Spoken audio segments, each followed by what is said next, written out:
캐나다의 한 직업훈련학교에서 적어도 20살은 넘어 보이는 대학생이 캐나다 학생들에게 괴롭힘을 당하고 있습니다. 갑자기 이 한국 남성이 한마디를 하자 모두 혼비백산해서 도망가는데요. 과연 이 학생의 정체는 무엇인지 들어보도록 하겠습니다. 안녕하세요. 저는 루크 톰슨입니다. 브룩헤이븐 테크니컬 칼리지에서 전기 설비를 전공하는 21살 학생이에요. 캐나다 온타리오주에서 태어나고 자랐죠. 그런데 제 이야기는 몇 달 전 우리 반에 전학 온 한 낯선 동양인에 관한 것입니다. 그날은 보통의 추운 캐나다 아침이었어요. 하얗게 언 창문 너머로 눈이 내리고 있었고 실습실은 여전히 전선 냄새와 납땜 냄새로 가득했습니다. 그때 교수님이 새 학생을 소개했어요. 이름은 강우진. 발음하기 어려워서 몇 번이나 되물었던 기억이 나네요. 처음 본 순간부터 그는 달랐어요. 보통의 동양인 유학생들과는 다른 분위기였달까. 다른 학생들은 주로 18살이나 19살인데 우진은 25살쯤 돼 보였어요. 그 나이에 왜 고등학교 졸업장 수준의 직업학교에 들어왔는지 우리 모두 수군거렸죠. 그는 말수가 적었어요. 억지로 친구를 사귀려 하지도 않았고 수업 중에도 질문이 없었습니다. 하지만 그의 눈빛은 달랐어요. 어딘가 깊고 단단했달까요? 마치 오랫동안 무언가를 견뎌온 사람 같았어요. 첫날, 배선 실습 시간에 그가 보여준 솜씨는 우리 모두를 놀라게 했습니다. 손놀림이 빨랐고 정확했어요. 교수님도 감탄했죠. 나중에 알게 된 사실이지만 그는 한국에서 이미 여러 건설 현장에서 일했다고 해요. 기술은 있었지만 자격증이 없었던 거죠. 그날 이후로 그를 향한 시선이 조금씩 바뀌기 시작했어요. 호기심은 여전했지만 가벼운 무시나 놀림은 줄어들었습니다. 하지만 누군가는 여전히 그의 존재가 불편했나 봐요. 그가 캐나다에 온 이유와 배경에 대한 소문이 퍼지기 시작했으니까요. 저는 그냥 지켜보기만 했어요. 어쩐지 그에게 다가가기가 어려웠거든요. 그의 고요함이 벽처럼 느껴졌달까요? 하지만 그 벽 너머에 무슨 이야기가 있는지 궁금했습니다. 교실 구석에서 묵묵히 실습하는 그의 뒷모습을 볼 때마다 이상하게 가슴이 아팠어요. 마치 오래된 영화의 한 장면처럼 그는 내 기억 속에 강하게 남았습니다. 그렇게 강우진이란 사람이 제 인생에 등장했어요. 캐나다는 평생 교육이 문화로 자리 잡은 나라예요. 10대부터 60대까지 같은 교실에서 공부하는 모습이 낯설지 않죠. 그래서 우리 학교에도 20대 학생들이 꽤 있었어요. 하지만 우진 같은 경우는 조금 달랐습니다. 대부분의 외국인들은 대학교나 대학원을 선택하는데 그는 직업학교를 선택했거든요. 처음엔 영어 실력 때문인가 생각했어요. 하지만 그의 영어는 서툴지만 의사소통에 문제가 없었습니다. 그러다 우연히 알게 된 사실이 하나 있었어요. 우진은 유학생이 아니라 결혼 이민자로 영주권을 준비 중이라는 것이었죠. 그 소식이 퍼지면서 주변의 시선이 더 복잡해졌어요. 제이슨이란 친구는 노골적으로 의심했어요. 우진이 불법 체류를 위한 위장 결혼을 했다고요. 또 다른 친구들은 그가 연상의 캐나다 여성에게 얹혀 사는 남자라고 비아냥거렸죠. 캐나다인들은 친절하다고 하지만 이민자들에 대한 편견은 여전히 존재했습니다. 그런 소문이 돌 때마다 저는 불편했어요. 하지만 우진은 별로 신경 쓰지 않는 것 같았어요. 누가 그를 어떻게 봐도 태도가 변하지 않았죠. 변명하지 않았고 친절을 가장하지도 않았어요. 그저 자신의 자리를 묵묵히 지킬 뿐이었죠. 한 번은 제이슨이 직접적으로 그에게 물었어요. 왜 이 나이에 직업학교에 왔냐고요? 우진은 잠시 생각하더니 담담하게 대답했어요. 한국에서의 학력이 여기서는 인정되지 않아서 다시 시작해야 했다고요. 그리고 전기 설비는 어디서나 필요한 기술이니 실용적인 선택이었다고 덧붙였죠. 그 대답은 의외로 솔직했어요. 숨기지도 과장하지도 않았거든요. 그날 이후로 제이슨도 더 이상 그를 놀리지 않았어요. 우리 반에는 다양한 배경의 학생들이 있었지만 우진처럼 삶의 무게를 느껴본 사람은 많지 않았습니다. 대부분은 단순히 졸업장을 위해 또는 부모님의 권유로 온 경우가 많았거든요. 하지만 그는 달랐어요. 마치 이 교육이 그의 유일한 기회인 것처럼 진지했습니다. 어느 날 실습 시간에 우연히 옆자리가 되었어요. 그날은 복잡한 회로를 설계하는 날이었는데 저는 계속 실수했죠. 갑자기 우진이 조용히 제 실수를 지적해 주었어요. 그리고는 본인의 방식을 보여주었는데 훨씬 효율적이었어요. 한국에서 배운 방식이라고 했죠. 그때 처음으로 그와 진짜 대화를 나눴어요. 그는 한국의 기술 교육이 매우 체계적이고 엄격하다고 했어요. 특히 전기 분야는 안전과 직결되기 때문에 철저하게 가르친다고요. 그의 말에서 조국에 대한 자부심이 느껴졌습니다. 그렇게 조금씩 우진에 대해 알아가기 시작했어요. 그는 단순히 외국인 학생이 아니라 자신만의 이야기와 목표를 가진 또 다른 어른이었습니다. 우진에 대한 소문은 한동안 학교를 떠들썩하게 했지만 그는 개의치 않는 듯 했어요. 수업이 끝나면 곧장 다음 수업으로 향했고 점심시간에도 혼자 앉아 교재를 펼쳐놓고 공부하는 모습이 자주 보였습니다. 다른 학생들이 그를 수군거릴 때도 그는 자신의 세계에 있는 듯 했어요. 제 친구 테일러는 종종 그를 가리키며 웃었어요. 쟤 진짜 이상한 놈이야 라고 말하곤 했죠. 그런 말을 들을 때마다 저는 불편했지만 뭐라고 반박하기도 애매했어요. 사실 저도 우진에 대해 아는 게 거의 없었으니까요. 그런데 이상하게도 자꾸 그가 눈에 들어왔어요. 아침 6시, 아직 캠퍼스가 고요할 때 실습실 앞에서 기다리는 그의 모습이 보였죠. 또 밤 9시, 모두가 떠난 후에도 마지막까지 남아있는 뒷모습도 자주 마주쳤어요. 한 번은 날씨가 너무 추워서 그에게 말을 걸었어요. 이렇게 일찍 와서 뭐 하냐고요? 그는 잠시 멈춰서 손에 들고 있던 노트를 보여주었어요. 그건 우리가 쓰는 교재와는 달랐어요. 한글로 빼곡하게 적힌 노트였는데 옆에는 회로도와 계산식이 그려져 있었죠. 한국에서 가져온 전기공학 교재를 번역하고 있다고 했어요. 자신의 부족한 전공 지식을 보충하기 위해서였죠. 그 순간 뭔가 깨달았어요. 그가 무심해 보였던 이유를. 그는 다른 사람들의 시선에 신경 쓸 시간이 없었던 거예요. 매일 새벽부터 밤까지 자신의 목표를 위해 시간을 쏟고 있었으니까요. 우진은 경쟁심이 강한 사람은 아니었어요. 시험 성적에 집착하거나 다른 학생들과 비교하며 우월감을 느끼는 타입도 아니었죠. 하지만 그에게는 뚜렷한 목표가 있었어요.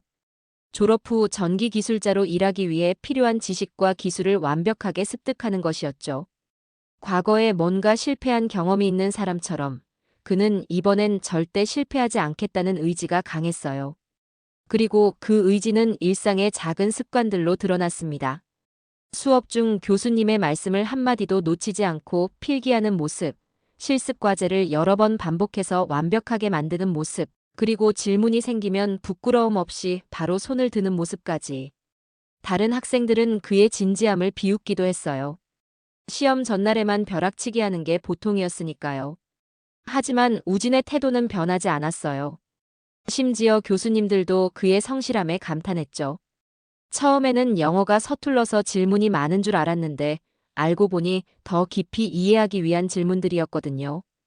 어느 날 전기 안전 실습 시간에 흥미로운 일이 있었어요. 교수님이 감전사고 대처법에 대해 설명하시던 중이었는데 갑자기 우진이 손을 들었죠. 그리고는 한국의 전기 안전 수칙이 어떻게 다른지 이야기했어요. 특히 고압선 작업에서의 안전 프로토콜은 한국이 더 엄격하다고 했죠. 심지어 일부 기술은 한국에서 먼저 개발되어 세계적으로 확산된 사례도 알고 있었어요. 그 말을 들은 교수님은 깊이 고개를 끄덕이셨어요. 그리고 우리에게 다양한 국가의 안전 기준을 비교해 보는 것이 중요하다고 강조하셨죠. 그날 이후로 교수님은 종종 우진에게 한국의 사례를 물어보셨어요. 무심한 듯하지만 그는 매 순간 자신의 자리를 단단히 지켜나가고 있었어요.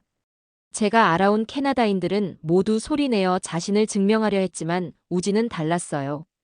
말보다 행동으로, 변명보다 결과로 자신을 증명해 나갔죠. 그런 그의 모습을 보며 저는 점점 궁금해졌어요. 그는 왜 고국을 떠나 이곳에 왔을까? 무엇이 그를 이렇게 단단하게 만들었을까? 그리고 그가 품고 있는 꿈은 무엇일까? 그렇게 조금씩 저는 우진에게 다가가기로 마음먹었습니다.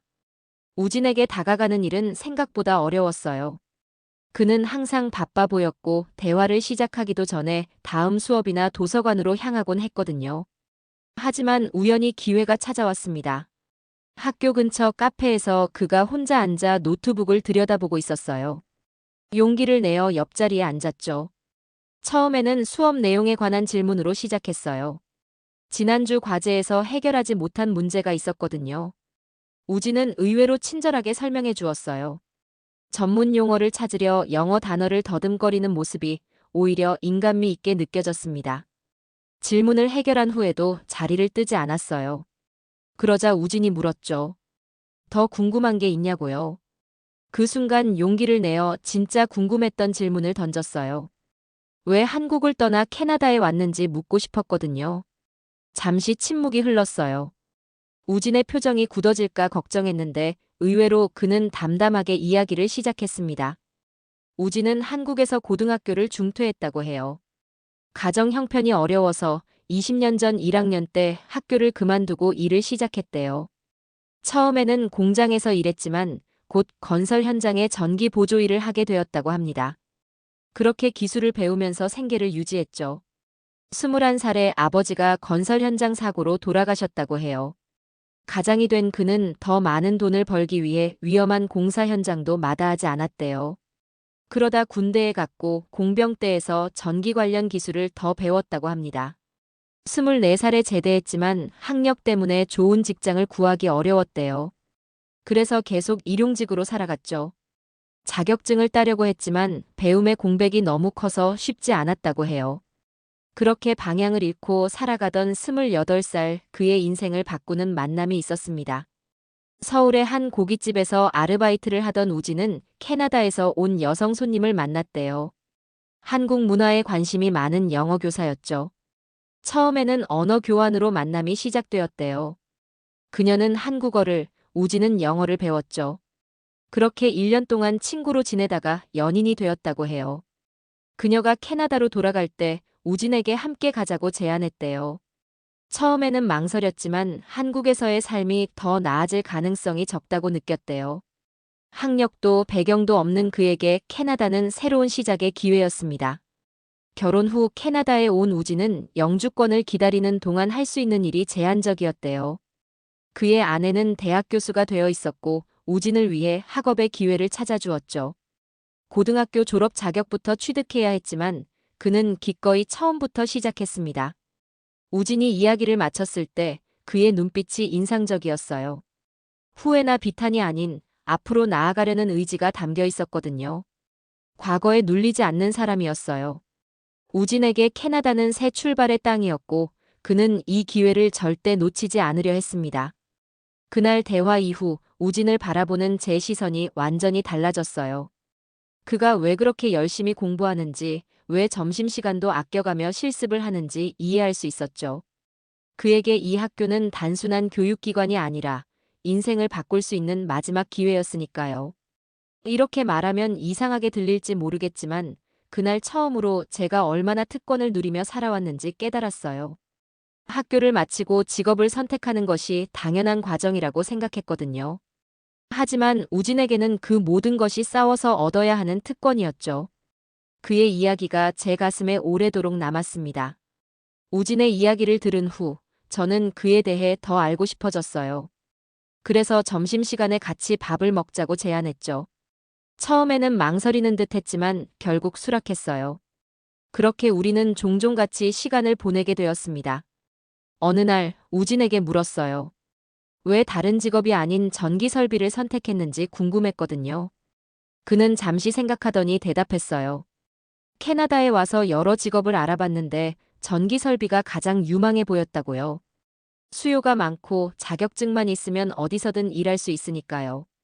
특히 그는 한국에서의 경험을 인정받지 못했다고 해요.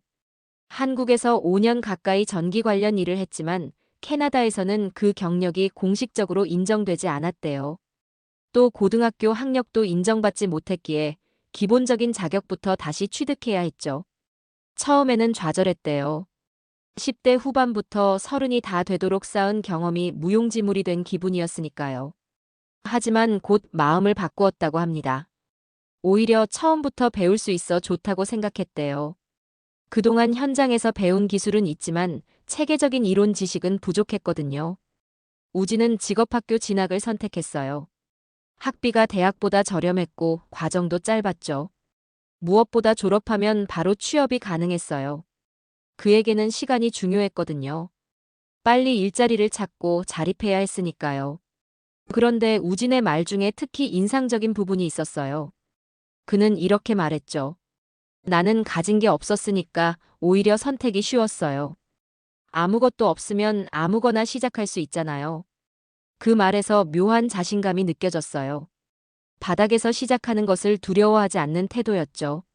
사실 저에게는 이해하기 어려운 부분이었어요. 저는 항상 안정된 가정에서 자랐고 미래에 대한 불안 없이 공부했거든요. 실패에 대한 두려움이 컸고 그래서 도전보다는 안전한 선택을 해왔죠. 하지만 우진은 달랐어요. 그는 이미 여러 번 바닥을 경험했고 그곳에서 다시 일어서는 법을 알고 있었어요. 우진은 한국의 교육 시스템이 얼마나 경쟁적인지 설명해 주었어요. 입시 위주의 교육, 끝없는 학업 스트레스, 한번 정해진 진로를 바꾸기 어려운 환경이라고요. 좋은 대학에 가지 못하면 평생 그 꼬리표가 따라다니는 사회라고 했죠. 그런 시스템에서 일찍 탈락한 그였지만 오히려 그것이 자유를 가져다 주었다고 해요. 우진이 가장 감사하게 생각하는 건 캐나다의 교육 시스템이었어요. 나이에 상관없이 다시 시작할 수 있고 실무 중심의 교육을 받을 수 있으니까요. 한국에서는 30살에 새로운 공부를 시작한다는 건 거의 불가능한 일이었대요. 학력 중심의 사회에서 검정고시만으로는 한계가 있었으니까요. 물론 쉽지 않은 길이었어요. 우진은 수업이 끝나면 식당에서 아르바이트를 했거든요. 아내의 지원만으로는 생활비와 학비를 감당하기 어려웠대요. 게다가 영어로 공부하는 것도 큰 도전이었죠. 수업 내용을 이해하기 위해 녹음을 하고 집에서 몇 번이고 들으며 공부했대요. 그의 이야기를 들으며 문득 그의 아내가 궁금해졌어요. 우진은 잠시 미소 지었죠. 그녀는 대학에서 아시아학을 가르치는 교수라고 해요. 처음에는 문화 차이로 어려움도 있었지만 서로 많이 배우고 있다고 했어요. 특히 그녀는 우진의 결정을 전적으로 지지해 주었대요. 직업을 빨리 구할 수 있는 전기설비 과정을 선택했을 때도 그녀는 우진의 미래를 위한 투자라고 생각했대요. 우진의 눈빛은 과거가 아닌 미래를 바라보고 있었어요. 그는 자신의 선택을 후회하지 않았고 오히려 이 과정을 통해 자신이 성장하고 있다고 믿었죠. 한국에서 가졌던 한계를 뛰어넘어 캐나다에서 새로운 가능성을 찾아가고 있었습니다. 우진과 저는 점점 가까워졌어요. 함께 과제를 하고 시험 공부도 같이 했죠. 그런데 우리가 친해질수록 주변의 시선은 더 차가워졌습니다. 특히 브랜든과 릭이라는 학생들이 문제였어요.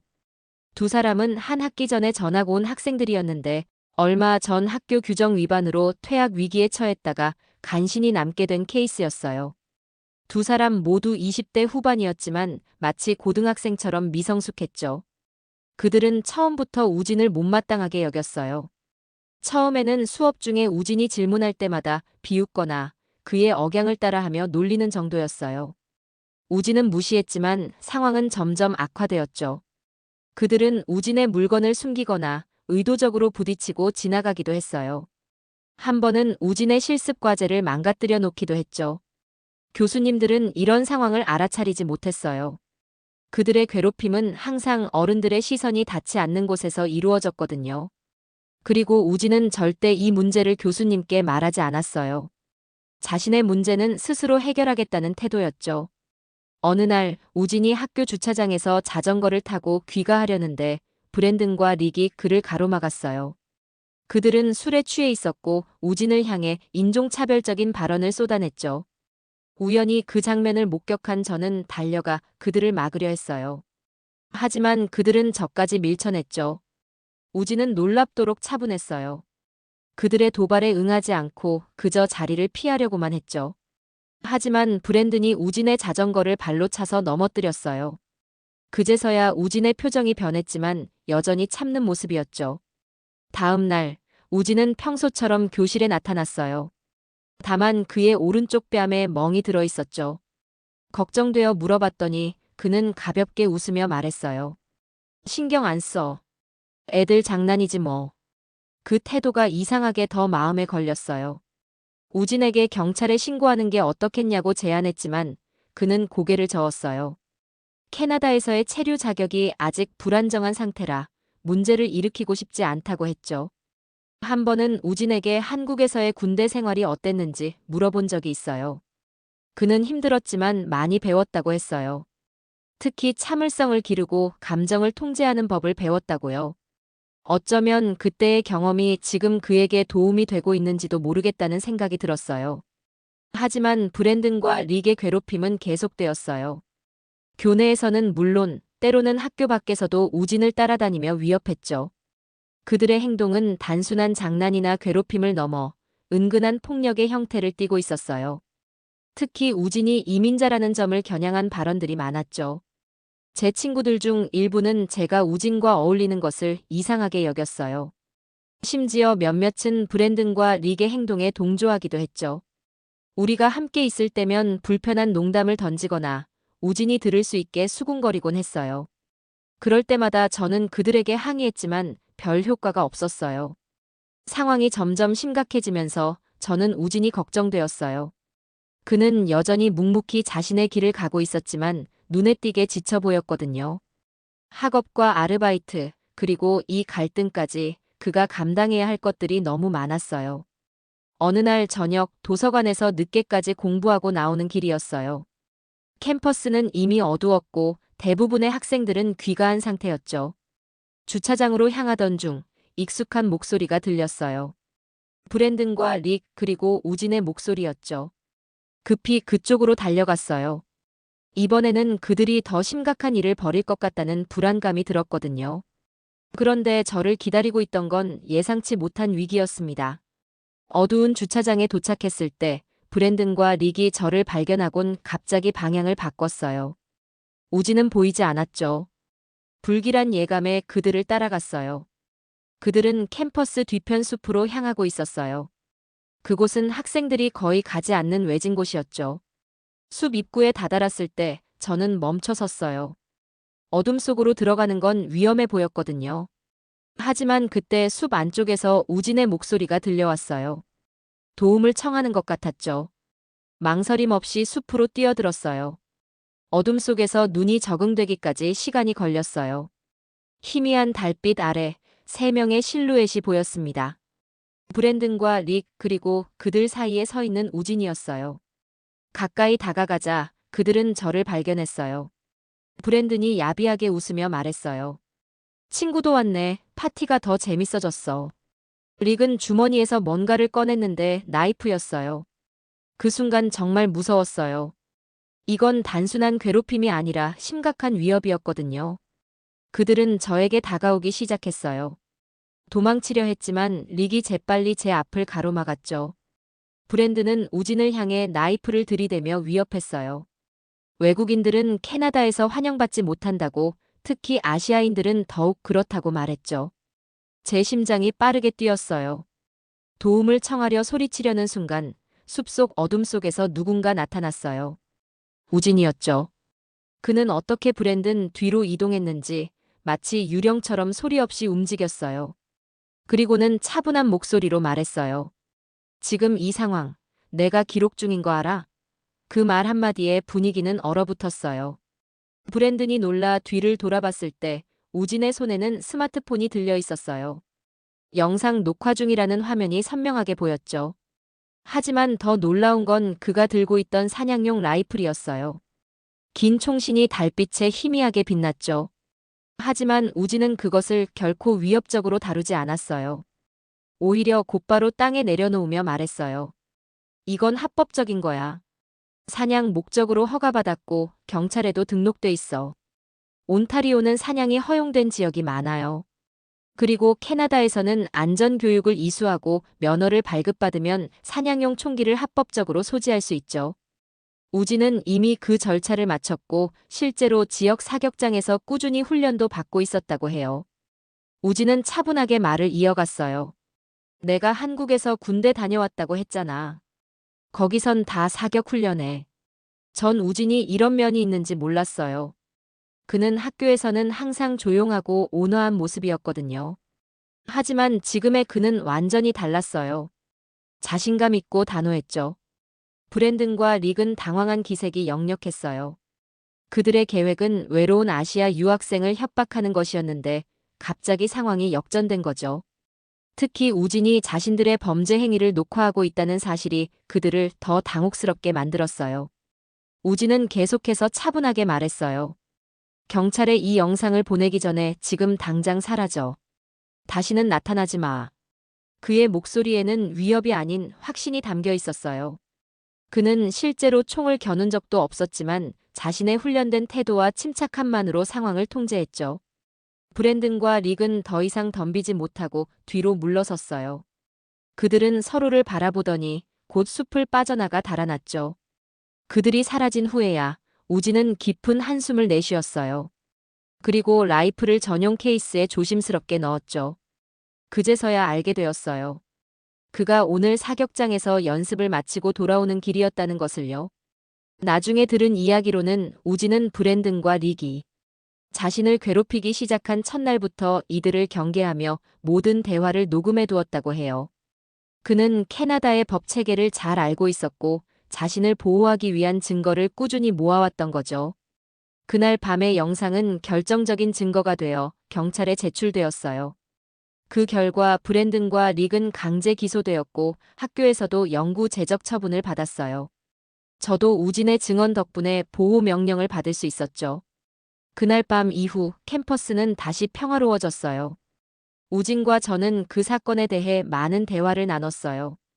그는 사실 처음부터 싸우고 싶지 않았다고 했어요.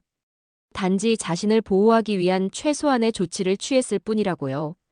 한국에서 군 복무를 하면서 배운 것 중 하나는 싸움을 피하는 최선의 방법은 준비되어 있는 것이라고 했어요. 그날 밤 숲속에서 있었던 일은 학교에 빠르게 퍼졌어요.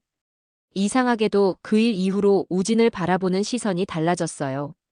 괴롭히던 학생들은 사라졌고 다른 학생들은 우진에게 더 많은 존중을 보이기 시작했죠. 아마도 그들은 처음으로 우진의 진짜 모습을 본 것 같아요. 침착하고 준비되어 있고 결단력 있는 사람이라는 것을요. 브랜든과 릭 사건 이후 우리의 남은 학교 생활은 평화롭게 흘러갔어요.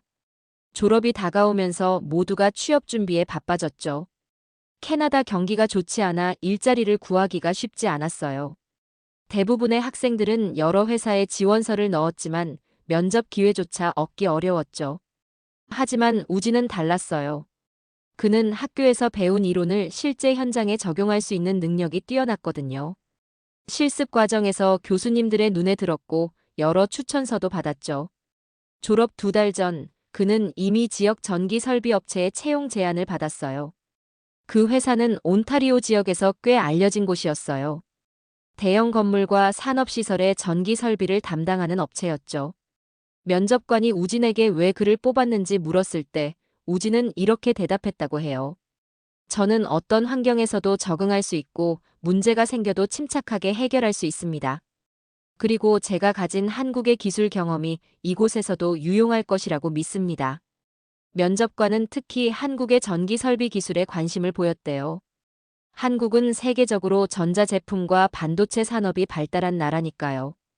우진은 한국의 세계적인 기업들이 어떻게 전기 시스템을 최적화하는지 설명했고 그 지식을 캐나다 현장에 적용할 수 있다고 강조했죠.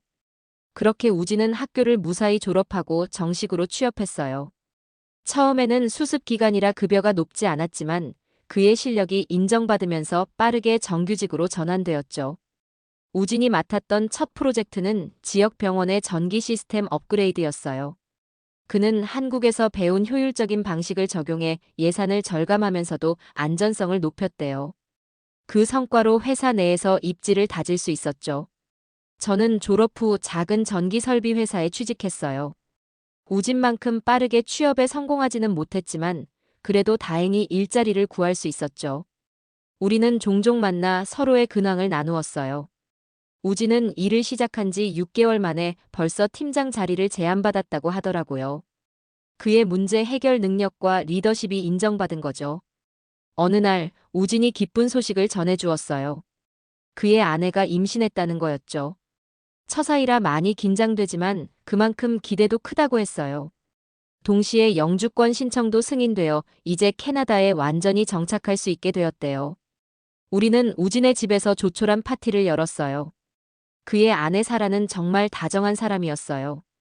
그녀는 우진이 한국에서 가져온 음식 레시피를 배워서 직접 요리했대요. 특히 불고기와 지금은 이름이 기억나지 않는 매운 찌개가 정말 맛있었어요. 사라는 우진을 통해 한국 문화를 배우는 것이 즐겁다고 했죠. 그날 우진의 집에서 흥미로운 것을 발견했어요. 거실 한쪽 벽에는 한국에서 가져온 듯한 가족 사진들이 걸려 있었어요. 특히 눈에 띈 것은 군복을 입은 우진의 사진이었죠. 그 옆에는 어머니로 보이는 분과 함께 찍은 사진도 있었고요. 우진은 한국에 계신 어머니와 정기적으로 화상통화를 한다고 했어요. 곧 아이가 태어나면 한국에 모시러 갈 계획이라고도 했죠. 파티가 끝나갈 무렵, 우진은 저에게 졸업식 때 찍은 사진을 보여주었어요. 우리 둘이 학사모를 쓰고 활짝 웃고 있는 모습이었죠. 그는 그 사진을 인화해서 저에게 선물했어요. 저는 아직도 그 사진을 지갑에 넣고 다닙니다.